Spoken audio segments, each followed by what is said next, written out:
Salut à tous, c'est Enisno. Aujourd'hui dans cette nouvelle vidéo, je voulais vous parler d'une nouvelle fonctionnalité qui est arrivée sur Windows 10, c'est l'éclairage nocturne et cette fonctionnalité va permettre de réduire la teneur en lumière bleue de vos écrans, ce qui est important parce que les lumières bleues font croire à votre cerveau qu'il fait encore jour lorsque vous utilisez tardivement vos écrans et donc ça fatigue les yeux et ça abîme un peu le sommeil en quelque sorte, ça le retarde en plus.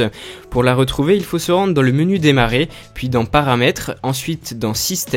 puis vous allez dans la section affichage et un petit peu plus bas vous pouvez activer l'éclairage nocturne. On va voir qu'il y a quelques petites choses à paramétrer, par exemple ça peut s'activer automatiquement lorsqu'il commence à faire nuit, c'est en fonction de votre position géographique que vous définissez. Vous pouvez aussi ajuster le filtre pour mettre plus ou moins orange, bien évidemment plus c'est orange et plus c'est efficace, et enfin vous pouvez le configurer à partir d'un temps que vous avez donné, par exemple 22h 7h, et pendant cette durée le filtre sera activé. Donc vraiment je vous recommande vivement d'utiliser cette fonctionnalité parce que c'est très important pour vos yeux et ça va vraiment les soulager. Donc voilà ce que ça donne sur une page Google par exemple, ce qui est censé être blanc est un petit peu jaune, orangé. J'avoue que c'est pas facile de s'y habituer au début, mais lorsque ce sera fait vous allez voir que ça va vous changer la vie. Il faut savoir que cette fonctionnalité est déjà présente sur macOS et sur iOS, ça s'appelle Night Shift, et en fait sur vos iPhones et vos Mac vous pouvez activer cette même fonctionnalité, comme ça